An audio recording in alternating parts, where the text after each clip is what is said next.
Throughout our lives, there are times that we may step back and wonder if we are living to the fullest, or if we took the right path, or if our decision making was wise. We each will find ourselves at a fork in the road or at a roadblock that becomes an obstacle and sets us in motion for a transition. Have you been there yet? And you know what? It's in these moments that we have a decision to make. Do we take the path less traveled and redefine our lives? Or do we succumb to those obstacles and numb ourselves to life? Author Lynn Brown has been on a mission to review her lifelong process of decision making and the outcomes of those decisions. She now shares her own discoveries to encourage others to do the same and reimagine the beautiful life they have been given. Today, she is back with us here to share her process for moving forward and redefining our life so we can live it to the fullest. I'm excited to chat with her, so let's step into the fire with Lynn.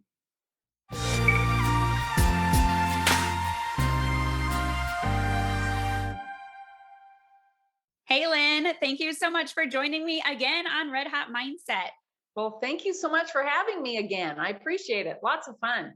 Yes, absolutely. And if you were not here last week, make sure to go back and listen to Lynn's story as she shares about her transition from a working career woman to a stay-at-home mom and what that transition was like, the fears that she had, and how it actually was a part of redefining her life and how she used it to fuel her really to fuel her productivity, her passions, and get on a new path and a new chapter and all the things that come with that. So today we're going to kind of piggyback off of that, and we're going to talk about how to redefine your beautiful life. And this is something that Lynn is an expert in. She has had many different transitions in her life and different moments that have been defining moments for her. And she's taken the time to really study and review what are these decisions that we're making? How do they affect our lives? And how can we use them to really live a fulfilling life?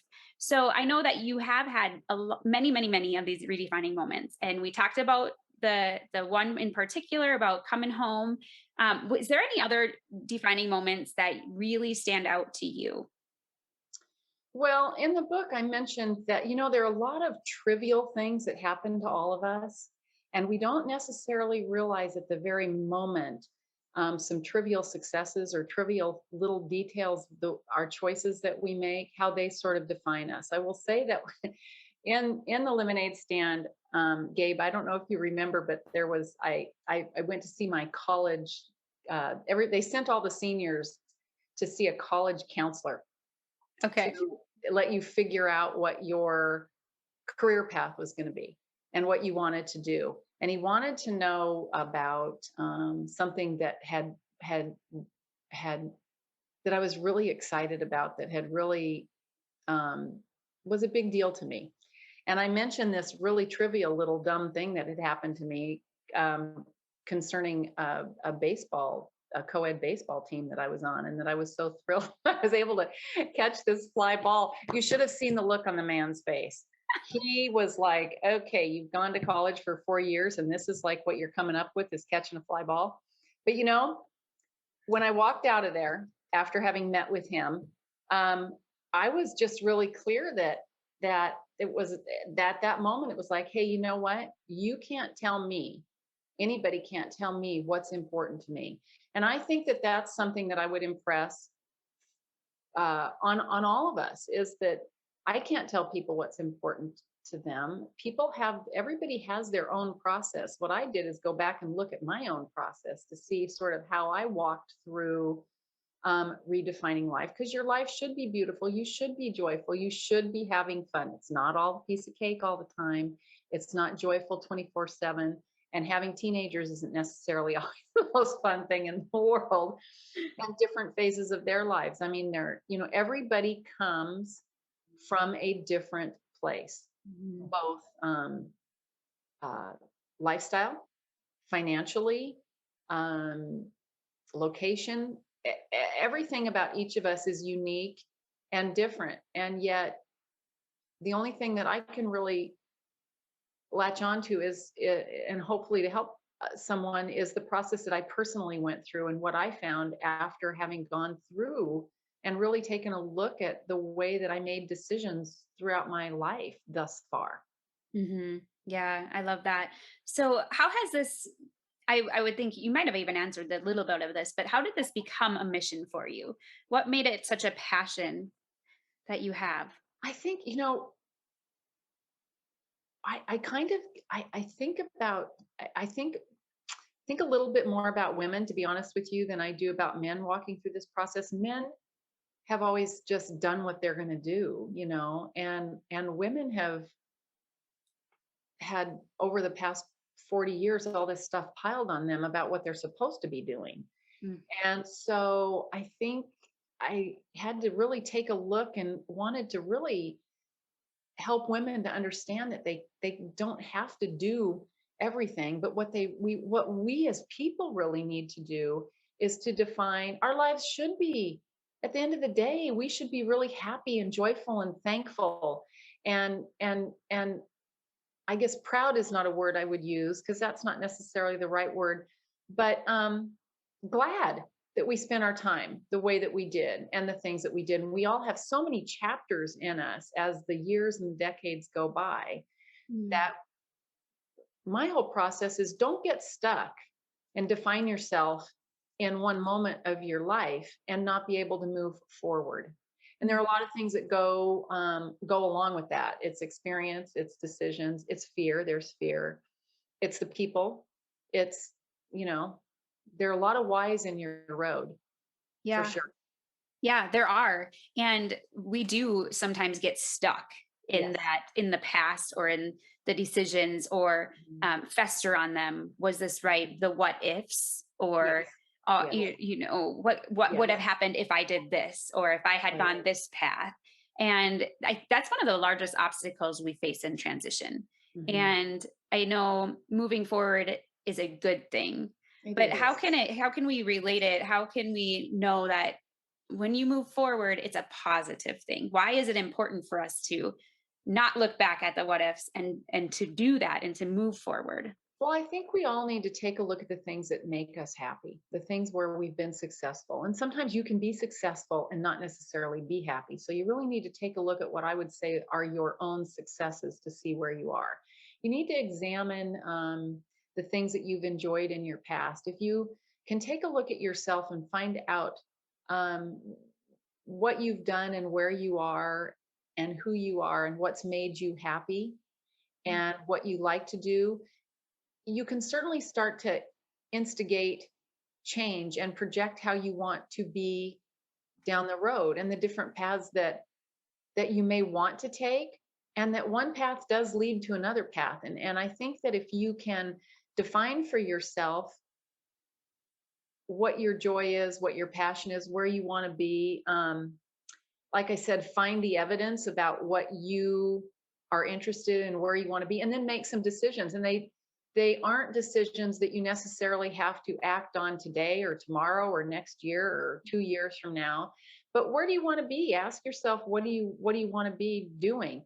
And don't be afraid. And I talk in the lemonade stand about your power tools, and which are people and situations, and primarily making sure that you're listening to the voices that are supportive of you and listening to yourself. But one thing I will caution us all against is when you do make changes and you are in the process of redefining your beautiful life, because I do believe we've all been given a beautiful life by God. We've been given so many different gifts. Of some people have gift of incredible discernment, some people, but we've been given the gift of life, and we've been given the gift, particularly living here in the United States, of choice. So you do have um, many things at your doorstep to choose from. I always include God in my decisions, and I say always because Gabe, as a Christian, sometimes you think you're doing the right thing, and you think that, but maybe you need to take that a little bit further. I always, you can always say, I prayed about it and I prayed about it. And yes, it's important that I go rob that bank. Well, I'm thinking pretty much God would not say, go rob that bank. So Right. I think that we need to be careful. There will be bumps in the road when you decide to make changes. People will not necessarily be expecting those things. And sometimes there are accidents that happen, but you need to, I talk specifically about when I decided to stay home. And my husband and I'd been talking about that for a couple of years, or a year and a half. And when I actually quit, the day I actually quit, and I told him that night I did it. And he was like horrified, you know, so I'm not sure why, because we'd had so many discussions, but it took us a couple years to recover from that financially. And I took over, I like paying the bills and having the control of that and being able to save, even if it was $10, Uh-huh. and I would take the kids shopping at the thrift store rather than, wherever else we'd go. But um, I think that there will be casualties, and you just need to make sure that you're being as open and honest about the changes that you want to make as you possibly can be. Yeah, yeah, that's so good. And the process for moving forward, you go really in depth in this in the Lemonade Stand too, Yeah. in the anthology. But I'd love for you just to sum it up for us. Okay. What does this So process look like? I wrote them all down. I'm just, because I have to look back at them, because you know what it's like, Gabe, when you're writing, you're in the moment, and you just become so obsessed with what you're doing, and you have to be. And then when you step back from it, sometimes you need to just, step back, and then you have to remind yourself of the intensity that you were in when you wrote all of this. So I did. I acknowledged my successes. So I went back and looked at all of the things that I had done. And because we get to this point in our life sometimes where you say to yourself, what have I done with my life? I mean, what have I done? And my older sister pointed out to me, well, these are the things that you've done. Because sometimes people see more about what you've done than you see about what you've done. So acknowledge your successes, and then start to reimagine your life as you would like to see it. Okay. And that's a personal choice. You're going to have to dig in and look and see where you want to go. And I would pray about that. I mean, I would certainly add, God into that. And I would certainly keep God in the mix all the time. Um, then find the evidence. And this was the most interesting part, to examine your past. And this was really funny because we all, as people, tend to migrate back to the things that we like and the things that we enjoy. And so look back when you were younger. I think there was some sort of book out about everything you ever needed to know you learned in the kindergarten or something like that. Yeah, yeah. And I think that there's some truth to that. I do, because when you were really free to have a free thought process, and you weren't harnessed by financial issues or life issues or whatever that happens to be, what is it that drove you, what is it that pleased you, what is it that you found important to you? So you need to do that. And then the biggest thing of all, I think, is that we are the answer. There's no one else that can define us and tell us what we like, because God made us all different. Mm-hmm. And no one else can really know what God's plan is for you or what's in your heart except you and God. And so we are the only ones really that have the answer about ourselves. Um, and then that comes decision time. Then you need to decide. And that, like I said, decision time doesn't have to be today, tomorrow, next week, next year, but you need to make decisions and head towards reimagining or redefining your beautiful life. Reimagine it, redefine it. You need to make decisions about what would you like yourself to look like. And the beauty of it is that we all have chapters in our life that we can just move forward. What you're doing today, you may be in a tough spot financially or with work, or I mean, I found myself in a tough work spot, and I actually quit my job without having another job, which is not necessarily the right thing to do, especially when I wasn't married and I was, supporting myself. So, and I wouldn't suggest that you do that, but I would suggest that you ask yourself, if you're unhappy in a job, where do you see yourself being, and how do you see yourself getting out of that? And don't be afraid. Fear is something that stops people from doing a lot of things. Fear stops you from thinking. Fear paralyzes you. Fear stops you from moving forward. Fear allows you to let other people tell you what to do. Mm. And so you really have to, don't be afraid. And I know that that's such an easy thing to say, but if if we as people could give ourselves even 5 minutes alone a day, Mm. whether you have a cup of tea and I know when you have kids and all that, it's very hard to do that. But even 5 minutes when everybody's gone to sleep, and if you're married, if your husband's still awake or whatever, just if you can have 5 minutes just to get your brain wrapped around yourself, I think that that's a really important thing to do for yourself. Then power tools. And I talked about that a little bit previously. Your power tools are your people and your positive people and your people that when I decided I was going to write my first novel, uh, I had people say to me the minute one of my dearest friends said immediately, "You're a writer, you're an author." Mm. And then this lady that I had taken a class from, online class, said, "Hey, the minute you put that pen to the paper, you're a writer."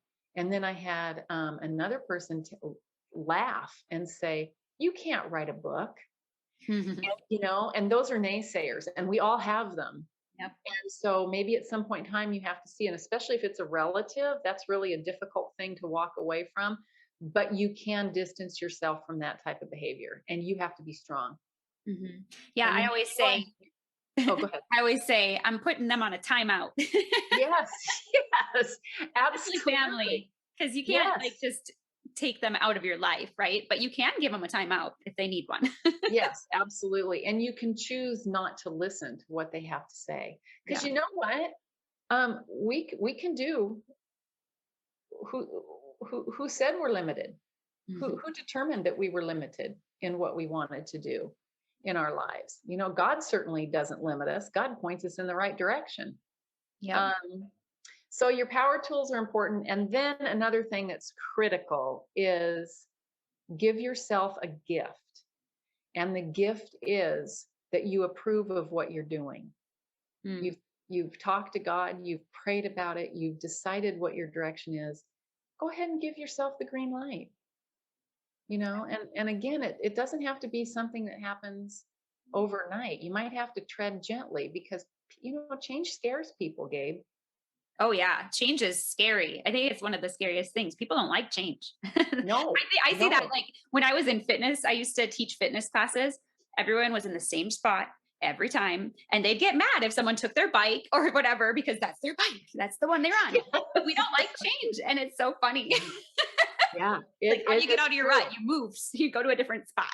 It's true. It's true. I actually have seen that in the gym too, as well. There's just if you are on somebody's treadmill, they're not happy about that. Yeah. Even though there's 5, 10 other ones that look exactly the same, it's their spot. So yeah, change is tough, and it's tough for all of us, and it does involve fear sometimes. That's why I say everybody gets to go regardless of their circumstance in life. You get to go at your own pace, but the most important thing I would say was would be to say is that y- you are the answer. We are the answer for ourselves. God has given us gifts. God has given us the answers, and they are within us. And those are the things that are important for us to realize in not allowing other people to make decisions for us. Mm, so I good. think yeah, that's kind of a big deal. But I Hmm. have a couple questions for you. Can I ask you a couple questions? Sure. Okay. So in your story, you talked about that I loved what you said about when you made the phone call to when you were in college. You made the phone call to, was it the mental health? It was the services on campus. Yeah. Right. And uh, um, they said, we can't see you right now. Mm. And you burst out crying. And the lady said, Right. come in right now. Okay. So then you started that process where you needed to heal yourself and get better. And you talked about taking medication for that for a while. And then you said, I think it was 18 months. Is that what you said? And then you went off of that. So I guess my question would be, Gabe, and I think a lot of people, um, this is good for a lot of people to know. How did you then not go back on the medication? How did you progress without having to do that? Yeah, that's a really good question because honestly, I have no idea. I mean, I do. I know what I did. I don't know why I never didn't need it. But I know God took me on a path of learning. Mhm. And one of the things that I've come to realize, and I kind of learned through it, is that the path to self discovery is really God discovery. So the deeper Mhm. we get to understand who God is, He helps us understand who we are.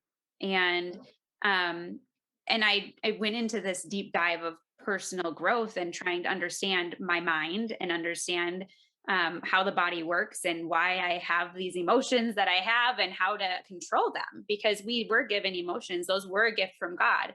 We can feel pain, we can feel love, and all the things that we can do that many other animals cannot do. Um, and so I learned how to re adjust my thinking. So almost redefine my thoughts.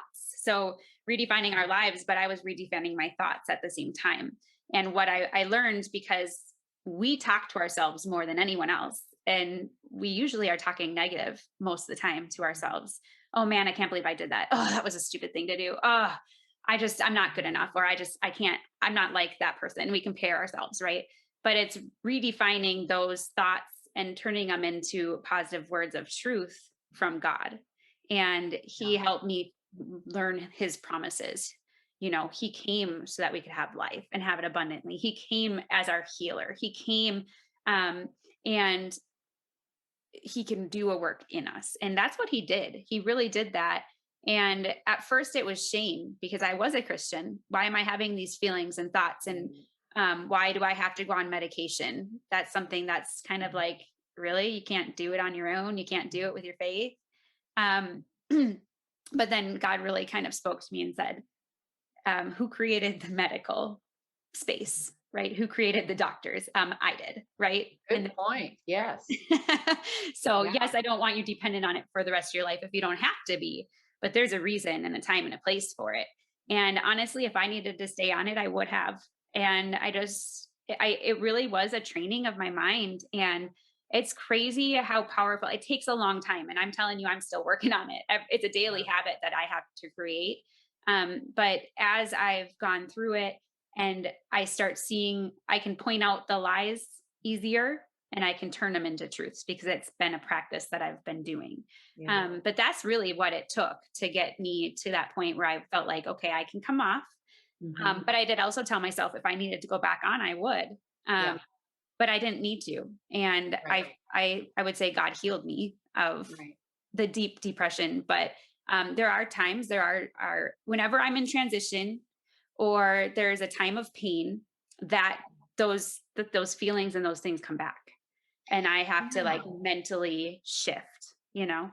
Right. Well, I think that's a really important point, actually, because when I was reading your story, you talked about you had to rewire your brain almost to a degree. And I thought that that was really interesting. I had a long conversation last night with my daughter having to do with this conversation about redefining, rewiring. And you're absolutely right. I don't think at any age do we, I can't answer for men or for all women, but I don't think at any age do we not um, say negative things to ourselves. I think that, but I think that the key is you got to ask yourself, where are those negative things coming from?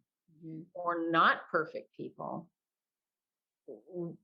but we can make changes just like you made changes. You can redefine who you want to be. And I loved the part about when I told Anna last night, we were talking about rewiring your brain. And I think that that is the perfect way to put it, Mhm. to change your thought process. You know, Yeah. one thing I heard years ago was to wake up every morning, and I do like this. I forget to do this. We all forget to do this no matter how many times you hear it. Wake up every morning and say thank you. Because I think if you wake up every morning and you say thank you, it sort of sets a different tone for your day. Because for me, I'm saying thank you to God for even having me here, for all of that. But I loved what you said about the rewiring. And I was really curious about the drug thing, because if you need to take it, you need to take it. I mean, there's no shame in that, and there's no problem with that whatsoever. But I thought that that was really your whole process through that, and what happened to you was really interesting. Yeah. Yeah. Thank you. Thank you for asking. Yeah. It is interesting. I love how you say you wake up and say thank you. Cause I don't do this really anymore either. I should probably start doing it again, but I used to kind of wake up and remember, the verse, this is the day the Lord has made. I will Yeah. rejoice and be glad in it. And that's a great way to start your day. Cause if we wake up Mhm. going, oh, I can't believe I have to do this. And then there's this, and oh man, I'm tired and all the things, Yeah. it doesn't start your day well, you know? No, I completely agree with that. Yeah, no, I thought that was really interesting. And I actually, my daughter had sent me this. It had to do with it was a podcast someone had done on anxiety, Mhm. and I listened to it. I don't happen to have anxiety issues, and I thought that it was very interesting because at the end of the day, it was a wonderful podcast. But at the end of the day, I kind of realized, what I got out of it, and I don't know if this is right or wrong. I don't know if there is a right or wrong. But what I got out of it was that there's a lot of fear involved in anxiety. Mhm. And I think that fear is something that we can certainly overcome if we break it down. In the lemonade stand, I did talk about fear. If fear was a physical being standing in the room, we could confront fear. But fear lives in all of us somewhere, in the light and the dark, and we do talk to ourselves. When you're doing a negative talk to yourself, it is from a fearful point, I think, from a Mhm. fearful place, and it's really important to get past that. So I loved that whole rewiring brain. I don't care how perfect anybody looks on social media, or their body part, their brain, whatever it is, how perfect everything looks. Like, it is not perfect. Life is not perfect. I Yep. know people on social media that portray this fabulous life, but yet can barely get out of bed in the morning. So I think that, and there's nothing wrong. That's not a put down or anything. It's just that be careful what you think is a reality as it relates to you, because the only thing that's really important is, and I've told my kids this for years, two things are important: what God thinks of you and what you think of yourself. And Yeah. that's, if you focus on that path. Wow, isn't that interesting? I just had that conversation with my middle son yesterday. He had a hard day at gym. And Oh, I mean, I said, all that matters is what your coach says, because that matters at gym. yeah, yeah, What God says. And I guess it matters what we think or what we say, because yeah, we're gonna spit positive into him, right? But I said that's yeah. the only thing that matters. It doesn't matter what anyone else says. Right. Yeah. It's But it's true. hard because you hear those little critics, you hear those little people, the mean boys or the mean girls, and it gets in your head, and it's hard to, you have to go back to who actually matters, whose voice Yeah. matters in your life. Yeah. They can certainly, we can certainly put our shield. God has given us shields, and we can certainly hold up our shield and say, no, Mhm. you're not going to penetrate me. And that's a hard thing to learn. There's always going to be a naysayer. There's always going to be someone that says you can't do it. You Yep. can't write a book. You can't jump high enough. You can't look pretty enough. You can't, you can't write a song. You can't sing. You can't do there's always going to be somebody. And you know what? Let them live, pray for them, because they're living in a very negative space, right? Mhm. And just do do what God's intended for you to do. Yeah. Ask yourself those questions. Yeah. And whenever we have that feeling of can't, like, I can't do this, but it's a passion in your heart. Yeah. Um, a lot of times it's because we can't do it on our own strength, and God will equip us. But if he's called us to it, he's going to see us through it, right? He's going to Yes. give us the Yes. tools we need, and he's going to get Yeah. us through it. Yeah. And so that little fear, a lot of times, sometimes that comes from fear of success. Like, well, what if I do it? Yeah. Yeah. But knowing that, if we can't do everything, we weren't called to do everything because we No. aren't gifted in every way. But Right. where our gifts lie, we can do it. Yeah. Yeah. No, I agree. I think that, yeah. And you know what? Sometimes we think that God has us on one path, and a why in the road comes. And sometimes we may say, oh, no, no, no, but God, you wanted me to turn right here and go do this. And yet sometimes this why in the path is you need to examine. And, because we will have things thrown in front of us that will allow us to then fulfill ourselves in a way that maybe we never thought we could, but those are things that are within us. That's why I say, Gabe, the biggest thing is that we are the answer, because we are the answer when we pray, and we are the answer when we include God in our decisions. Yeah, I love it. And this is a great way to wrap up. I have one more question for you as we wrap Okay. up. Why Okay. is this important, especially for women? Why is it important for us to redefine our beautiful lives? Because it's kind of the thread of what we've been talking about is we can't do everything. And out there right now, and I think, for like I mentioned earlier, in the last 40 years, women have been, all of this stuff has been thrown to them, that they're supposed to, be a mom, have this fabulous career, take care of the house, be present in every. And when I say be a mom, that's a huge job on its own, let alone, And I think, what, no matter what path you choose, I think sometimes you're guilty if you're home, and you're guilty if you're working. So you have to. My whole thing is to let women know, and men too. I don't want to cut men out of the conversation, but to let people know that you are the answer, that we are the answer, that we have power tools, we have opportunity to really take a look at who we are, and understand that we all have many chapters ahead in our lives. It's never too late to redefine yourself. It's never too late to do that. I don't care how old you are. It's never too late. I think that, the author Jan Karen that wrote the Mitford series. Are you familiar with that? I've heard of it. Yeah. Wonderful books. She said that she left like this high power career in New York in advertising, and moved to this little town in North Carolina, and wrote these books, which became a huge success. And she was in her 50s, and you look at Tasha Tudor, man, she was like, and still doing her thing in her 70s. And I don't know if she was in her 80s or whatever, but I just don't ever put a cap on yourself. Yeah. Don't put a cap on yourself.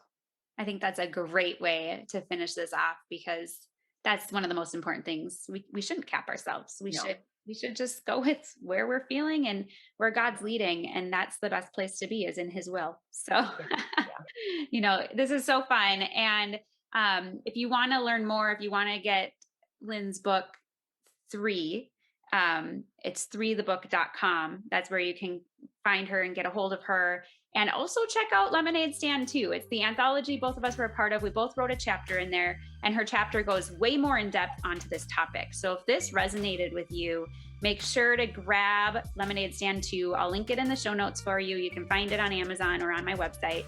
But I hope you enjoyed this conversation. Lynn, thank you so much for sharing, and for the lessons that you've learned that you were able to share with us. Yes, thank you for having me. I will say one more thing, and that is that in the Lemonade Stand, it also has other Instagram and a Facebook contact information too. I kind of forgot about that because social media is so crazy sometimes, but there is that information. And I just appreciate you having me. It's been a lot of fun. Thank you so much for inviting me to be part of your podcast. Absolutely. It was my pleasure. So in closing, in all things I pray, you just run your race. I believe in you.